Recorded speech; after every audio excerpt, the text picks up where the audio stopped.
सीता उठली अतिरिक्त कथनानुवाद वर्षांत ते निस्मित जानकी. म्हणून ज्यावेळेस प्रभू रामचंद्रांचं कीर्तन ऐकलेलं आहे, रामकथा ऐकलेली आहे, त्यावेळेस सीतेची अवस्था काय झालेली होती, जी मूर्छापन्न झालेली होती, त्यावेळेस सीता उठलेली आहे. कृपेने कळवा श्री रघुनाथ माझा स्वासवाया येत सुरक्षा कथा अनुवादत आला निश्चित श्रीराम. सीतेला वाटू लागलेला आहे की माझ्यावर रामाची कृपा झाली, माझ्यावर रामानं कृपा केली, म्हणून स्वतः प्रभू रामचंद्र या ठिकाणी आलेले आहेत आणि या वृक्षाच्या आडून स्वतः प्रभू रामचंद्र ही कथा जात आहे. वृक्षाची कुशीब करण्याला कोण करिता राम कीर्तन त्याचे पाय नमी लोटांगण त्या माझे. म्हणून सीता प्रश्न विचारत आहे, ही रामकथा, ही हरिकथा कोण गाऊ लागलेला आहे? जो कोणी असेल तो माझ्या समोर यावा, त्याचं मुख मला पाहायचं आहे, त्याचे चरण मला पाहायचे आहेत, अशी अपेक्षा सीता व्यक्त करत आहे. त्या श्रीराम कथेशी त्याची चरणी रजधुळी मे वंदने सुख समोळी मुखाजवळ जावावे. ज्या भक्तानं किंवा ज्या संतानं ही रामकथा गायलेली आहे किंवा ज्या भगवंतानं गायलेली आहे, त्याच्या पायाचे जे धुळीचे कण असतील ना, ते सुद्धा मी माझ्या माथ्याला लावल्याशिवाय राहणार नाही. कारण जे भगवंताची कथा गातात त्याच्या पायाची धूळ माथ्याला लावायला काय हरकत आहे? कारण त्याच्या मुखामध्ये रामनाम आहे, रामनामाचं स्मरण आहे, भगवंताचं गुणगान गाऊ लागलेलं आहे, आणि अशी गोड कथा ज्याच्या मुखातून निघत आहे त्याला माझं साष्टांग नमस्कार आहे. सीता साष्टांग नमस्कार करत आहे. ज्यांचे मुखी राम कीर्तन त्याचे मद देख म्हणन परम सुख समाधान कृपा करणी भेटावे. म्हणून ज्याच्या मुखामध्ये प्रभू रामचंद्राचं नामस्मरण आहे, ज्याच्या मुखामध्ये प्रभू रामचंद्रांची कथा आहे, प्रभू रामचंद्रांचं हरिकीर्तन भजन आहे, त्याचं मुख पाहायला मला आवडेल आणि त्याचं मुख पाहिल पण चरणावर सुद्धा मी लोटांगण घालेल, नमस्कार करेल, म्हणून सीता विनवणी करत आहे. सीताच प्रेम निल चित्ते आता उत्कीट भावाते जेणे कुण मुद्रा निले ते कृपावते मद भेटावे. म्हणून जो कोणी असा सज्जन असेल, जो कोणी असा संत असेल, तो माझ्या समोर यावा की ज्यानं प्रभू रामचंद्रांची अंगठी माझ्या समोर आणलेली आहे. कारण मी कित्येक दिवस झालं प्रभू रामचंद्रांचा चेहरा पाहिला नाही, प्रभू रामचंद्रांचे चरण पाहिले नाही, पण आज माझ्या समोर सुखाचा दिवस आहे, आनंदाचा दिवस आहे. प्रभू रामचंद्रांची अंगठी माझ्या समोर आहे, कृपया करून त्याने माझ्या समोर यावं अशी विनंती सुद्धा सीता करत आहे. ऐकून सीतेचे वचन हनुमंत सोय उतरवून सीतेशी घालून लोटांगण मस्ते विचारण वंदिले. ज्यावेळेस सीता विनंती करू लागलेली आहे त्यावेळेस हनुमंतानं लवकरात लवकर झाडावर खाली उतरलेली आहे. सीतेला पाहिलेला आहे, सीतेला पाहिल्याबरोबर साष्टांग नमस्कार सीतेला आणि लोटांगण हनुमंतानं घातलेला आहे. महानिरीचा लाभ झाला सुवादी चुळोदके प्राशीला किंवा कडे का जिंकून आला तो पाळू झाला म्हणता. म्हणून हनुमंतांना किती आनंद झाला. मी कुणावर तर विजय मिळवलो, मी काळावर सुद्धा विजय मिळवलो, याचा आनंद मला आज होऊ लागलेला आहे. म्हणून इतका आनंद हनुमंतांना होत आहे. तेने हरी खाचे निमिळे गडबडा पायावरी डोळे आनंद अश्रू साते डोळे सुख सम्मेळ डुलत. जितका आनंद हनुमंतांना झालेला आहे की ज्यावेळेस हनुमंतांची काय अवस्था झालेली आहे, सीतेला पाहिलं होतं पण सीतेचे दर्शन मिळत नव्हते. सीतेच्या जवळ येण्यासाठी हनुमंतांना झाडावर जाऊन पाव बसावं लागलं आणि सीतेची भेट घेण्यासाठी वाट पाहावी लागली. पण ही आता वेळ आलेली आहे, ती घटिका आलेली आहे, सीतेच्या समोर हनुमंत आलेले आहेत. पण ज्यावेळेस सीतेला पाहिलेलं आहे, सीतेचे दर्शन घेतलेलं आहे, हनुमंताची अवस्था बिकट झालेली आहे. हनुमंत गडबडा सीतेच्या पायावर लोळत आहेत. धावून पाया पडे स्वानंद सत गदगद सप्रेम रडे पुच्छ नाचोनी पुढे हर्ष उडे वानर. अहो जसा एखादी जर लेकराची आई असेल, कुठं दूर जर गेली असेल, काही 1 घंटा 2 घंटे किंवा 4 घंटे जर दूर गेली असेल, किंवा त्या लेकराच्या समोर अचानक जर तिची माता आलेली असेल, तर ते लेकराची काय अवस्था होते? किती या ठिकाणी जवळ यायला पाहतो, पायामध्ये येऊन हे लेकरू घोटमळण्याचा प्रयत्न करतो किंवा किती लाड करण्याचा प्रयत्न करतो. त्याचप्रमाणे हनुमंत सुद्धा माता भेटलेली आहे, मातेचं मुख पाहिलेलं आहे, अशी हनुमंताची अवस्था होऊ लागलेली आहे. किती आनंद वाटू लागलेला आहे, सुख झालेला आहे, समाधान झालेलं आहे. शेपटी उंच करून हनुमंत सुद्धा नाचत आहेत. येथे सापडली सीता, झाले कार्य सिद्धी रघुनाथा, यश आले मद हनुमंता, उल्हासता नाचत. मला सीता सापडली, मला यश आलं. जे कार्य मला प्रभू रामचंद्रांनी दिलं होतं त्या कार्यामध्ये मला आज यश आलं. ते माझं कार्य पूर्ण झालं, राम कार्य पूर्ण झालं. इतका आनंद हनुमंतांना येत आहे. सीता विचारी पोटाट, हा मनवित रामदूत, राम सेवकेचा हनुमंत, पंचवटिकेत हा नव्हता. पण सीतेला प्रश्न पडू लागलेला आहे. सीतेच्या मनामध्ये विचार येत आहेत. हा तर राम भक्त आहे म्हणतो, मी हनुमंत आहे म्हणतो, पण पंचवटीच्या ठिकाणी हा कुठंच वानर आपल्याला दिसला नाही, आढळला नाही. आपल्या डोळ्याला सुद्धा कधी दिसला नाही, कानावर कधी गोष्ट या वानराची आली नाही. मग हा रामाचा भक्त कुठून झाला, रामाचा दूत कुठून झाला आणि या लंकेमध्ये एवढ्या कस काय आला? असे वेगवेगळे प्रश्न सीतेच्या मनामध्ये निर्माण झालेले आहेत. राम लक्ष्मण दोघे वीर, त्यासे नाही वानर, कैचे नने हे वंचर, नाना विकार करीत आहे. ज्यावेळेस मी पंचवटीच्या ठिकाणी होते त्यावेळेस दोनच वीर मी पाहिले, एक लक्ष्मण आणि दुसरा राम. पण हा वानर कुठून आला? हा वानर मी पाहिला नाही, ऐकला नाही, पण अचानक हा वानर लंकेमध्ये अशोकवनामध्ये आला, माझ्या समोर आला आणि रामभक्त म्हणतो, मी रामाचा दूत म्हणतो. सीतेला आश्चर्याचा धक्का बसलेला आहे. सीता विचार करत आहे. पूर्वी जटायू देखिला होता, नाही देखिला हनुमंता, येथे आला शिवा चित्ता, सीता खेळीनाता रावण. सीता विचार करत आहे. पंचवटीच्या ठिकाणी मी जटायूला पाहिलं होतं, पण या वानराला मात्र पाहिलं नव्हतं. हा वानर आलेला आहे, माझ्या मते हा वानर नसून कोणीतरी पापी आहे, छळ करण्यासाठी माझ्या या ठिकाणी आलेला आहे. हा वानर नसून हा राक्षस आहे आणि माझा छळ करण्यासाठी किंवा माझ्या सोबत कपट करण्यासाठी हा वानर आलेला आहे, असा सुद्धा विचार सीता करत आहे. पूर्वी आला संन्यासी, आता आला वनरवेसी, केवे विश्वास मी आसी, सीता मनसी विचारी. अहो, ज्यावेळेस मी पंचवटीच्या ठिकाणी होते त्यावेळेस माझा छळ करण्यासाठी कोण आलेला होता? हा संन्यास वेश घेऊन हा पापी रावण आलेला होता. माझ्यासोबत छळ केला, माझं हरण केला, मला चोरून आणला. पण ज्यावेळेस आता मी अशोकवनामध्ये आहे, पण इथं सुद्धा या वानराचं रूप घेऊन हा दुसरा तिसरा कोणी नसून हा रावणच आहे, हा राक्षस आहे आणि माझा छळ करण्यासाठी आलेला आहे, असा सुद्धा विचार सीतेच्या मनामध्ये येत आहे. श्रीराम कथा अनुवादत, धन्य धन्य श्रीराम भक्त, कपटीना नवे हनुमंत, मद निश्चित मानले. सीतेच्या मनामध्ये दुसरा विचार आलेला आहे. माणसाच्या मनामध्ये काही चांगले विचार येतात, काही वाईट विचार येतात. दोन मनाने माणूस विचार केल्याशिवाय राहत नाही. एका मनाला वाटतंय काहीतरी वाईट होऊ लागलेलं आहे, दुसऱ्या मनाला वाटतंय नाही हे खरं आहे. या सीतेची अवस्था सुद्धा अशीच झालेली आहे. सीतेला वाटू लागलेला आहे, जर आपण हा कपटी म्हणावा, जर आपण हा राक्षस म्हणावा, जर हा पापी म्हणावा, तर हा रामकथा कसा काय गाऊ लागलेला आहे. रामाची जशी जशी कथा आहे, कुठपर्यंत अयोध्येपासून काय काय झालेलं आहे, या सगळ्या वानरांना माहित आहे.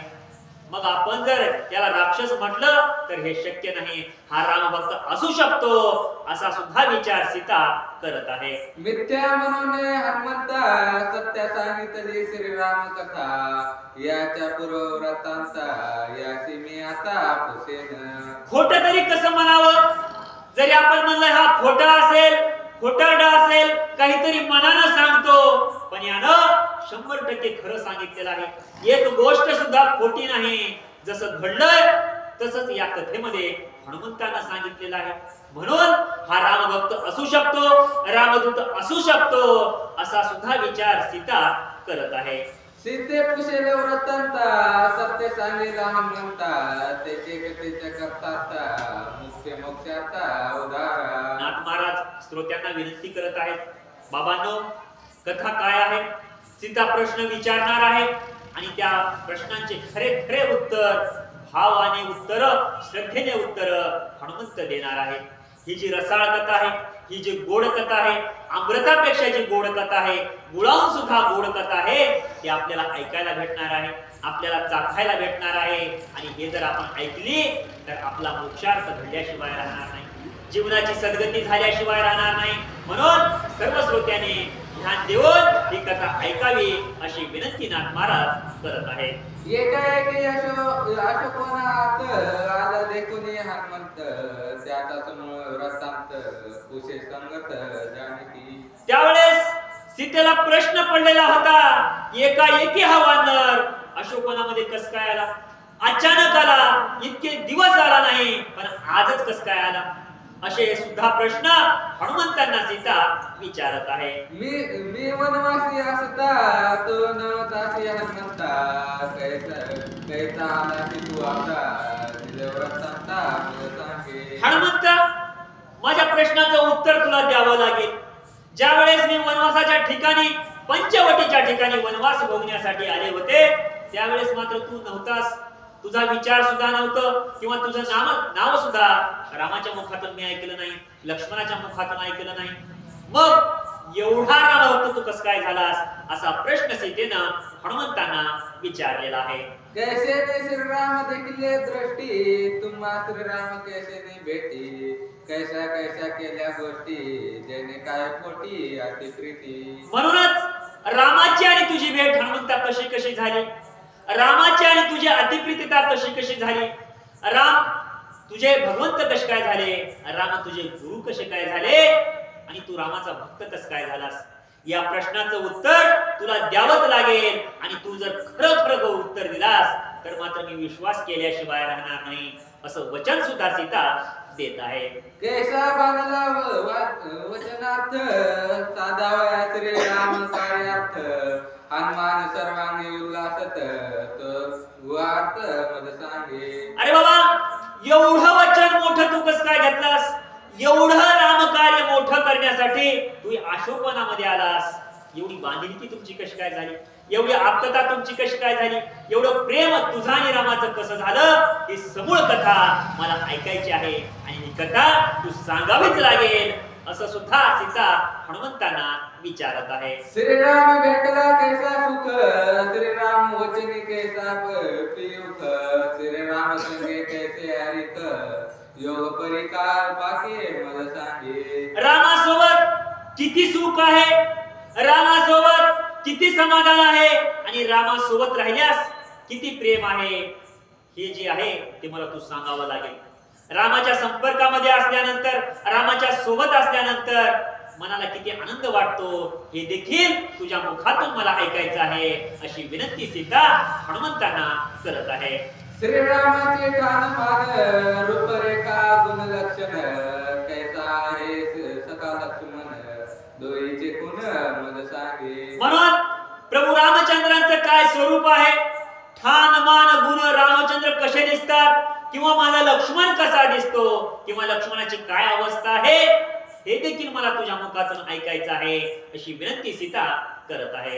एकदा श्रीरामाची कथा, दुःख शोक नाटे चित्ता, निमे भयांची वार्ता, कथा एकता आनंद. प्रभू रामचंद्रांची मी कथा ऐकली. कधी ऐकली? तुझ्या मुखातून ऐकली. ज्यावेळेस ऐकली त्यावेळेस मनामध्ये कसलंच दुःख राहत नाही, दुःख दूर गेल्याशिवाय राहत नाही, सुख मिळाल्याशिवाय राहत नाही, आनंद जवळ आल्याशिवाय राहत नाही.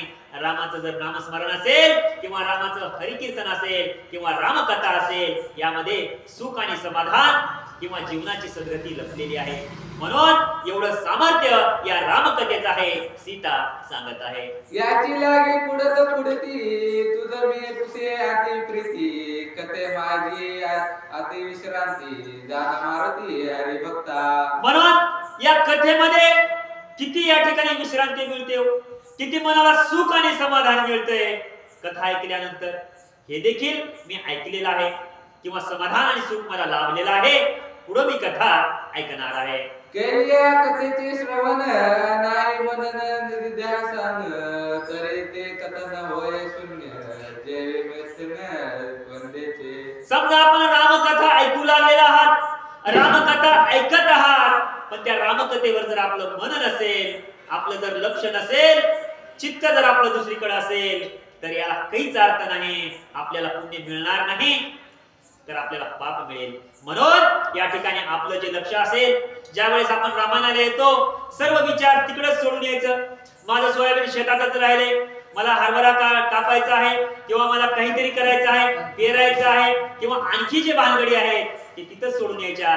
फक्त आणि फक्त प्रभू रामचंद्रांची कथा ऐकण्यासाठी किंवा प्रभू रामचंद्रांचं रामायण ऐकण्यासाठी आपलं चित्त आणि मन सावध असलं पाहिजे आणि या कथेकडे लक्ष असलं पाहिजे, असं सुद्धा या ठिकाणी सांगत आहेत. श्रद्धा श्रीराम कथन श्रवण एकता त्याचे महिमान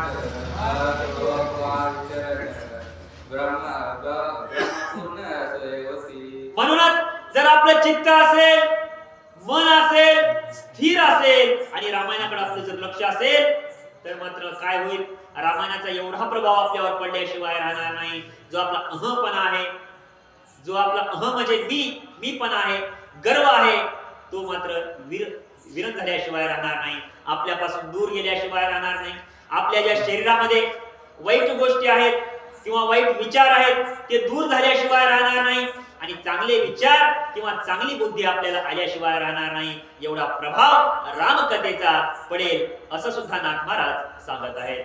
चित्त तेजी चैतन्य बुद्धी समस्या में समाधि जन कर्म होय कर्मा परिपूर्ण इंद्रियाचरण चिन्मात्र.